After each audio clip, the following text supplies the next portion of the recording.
A enigmática história de Beth Anderson.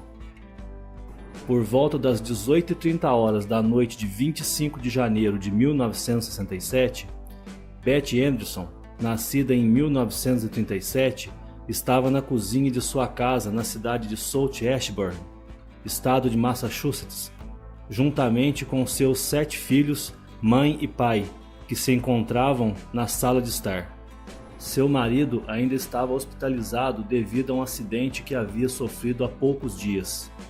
E foi quando as luzes da casa repentinamente começaram a piscar por algum tempo. E então, uma luz laranja avermelhada pulsante brilhou na janela da cozinha. Enquanto o pai corria para olhar pela janela da cozinha, Beth tranquilizou as crianças, que ficaram muito assustadas. Pela janela, o pai de Beth viu um grupo de pequenas criaturas desconhecidas que se aproximavam com movimentos saltitantes. E inexplicavelmente, passando direto pela porta de madeira que se encontrava fechada e trancada pelo lado de dentro, 5 pequenas criaturas de aspecto humanoide entraram na casa. E estranhamente, enquanto isso, Beth pôde perceber que sua mãe e os filhos haviam entrado em uma espécie de estado de animação suspensa.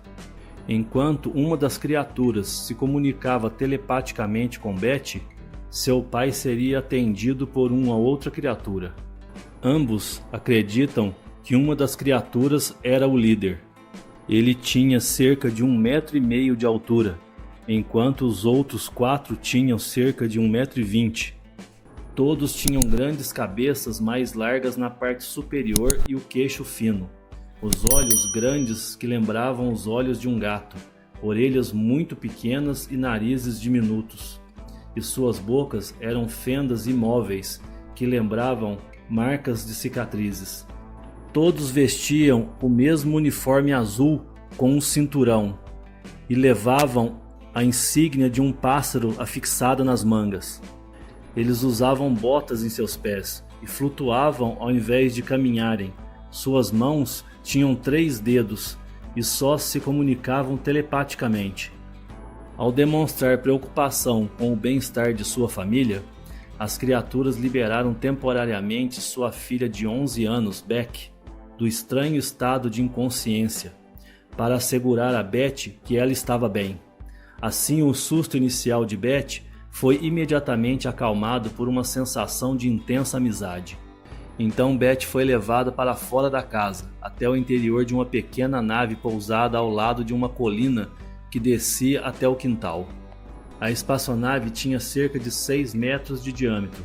Sua aparência era de 2 pires, um invertido sobre o outro, e com uma pequena cúpula no topo. A pequena nave decolou, levando-a até uma nave maior, no interior da qual Beth foi submetida a vários testes feitos por equipamentos desconhecidos e um exame físico. Então ela foi levada para um lugar estranho e recebeu instruções que a levou a passar por algumas experiências dolorosas. Beth descreveu vários procedimentos e exames antes de entrar em um tanque com um líquido desconhecido. E também lhe serviram um líquido estranho para beber que acredita ser algo com efeito tranquilizante, e então percebeu que estava flutuando em direção a outra câmara. E também ouviu um coro de vozes estranhas dizendo que a escolheram para mostrar algo importante para o mundo. Mais tarde, lá pelas 22h40, Beth foi levada para casa por 2 de seus captores alienígenas. Em casa, ela encontrou sua família ainda em estado de animação suspensa. Um ser havia ficado para trás para vigiá-los durante a sua ausência. Então, os seres colocaram a família ainda sob algum tipo de controle mental na cama, e assim os alienígenas partiram. Várias vezes, os alienígenas disseram a Beth que certas coisas haviam sido bloqueadas em sua mente.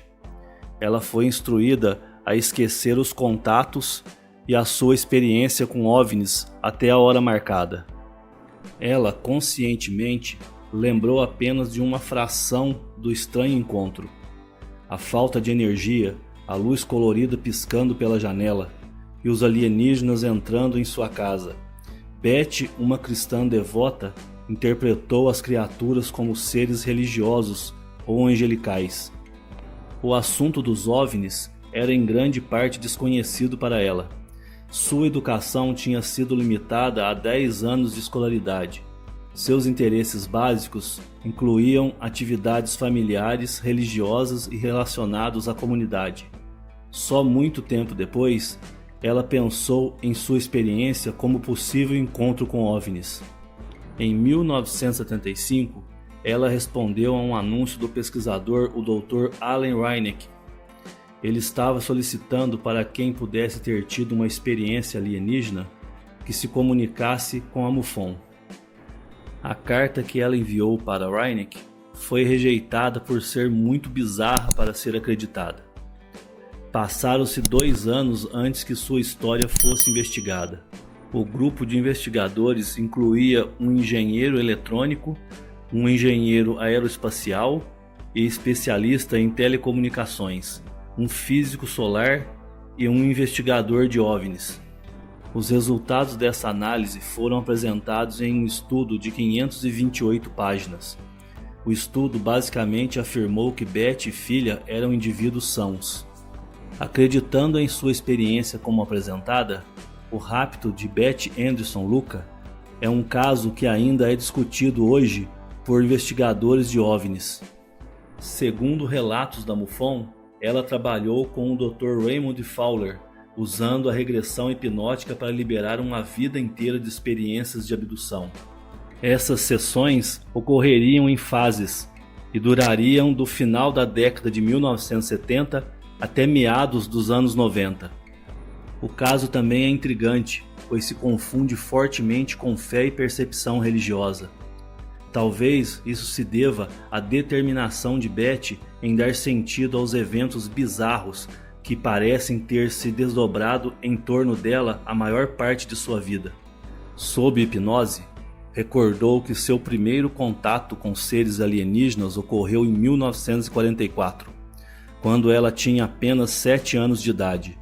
Esse encontro se repetiu em 1949 e em 1950 foi raptada e sofreu dentro da nave exames físicos com a introdução de um objeto estranho em sua boca.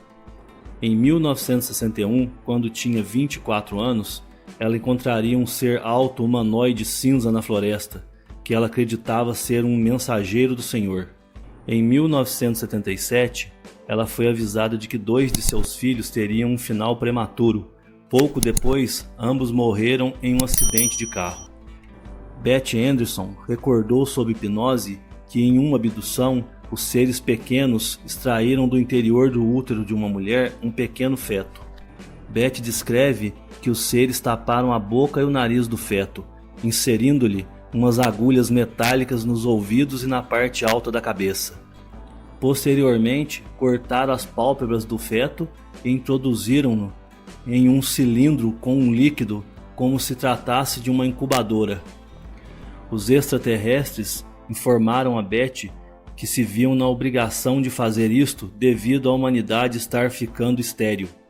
As constantes afirmações de que essas entidades eram anjos do Senhor levaria muitos a acusarem Anderson de buscar ganho monetário, e isso realmente ocorreu pelos vários livros sobre seus encontros que foram escritos ao longo de 2 décadas.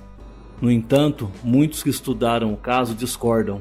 Eles acreditam que há mais do que ganhar apenas dinheiro ou fama por Anderson e pelo Dr. Raymond Fowler.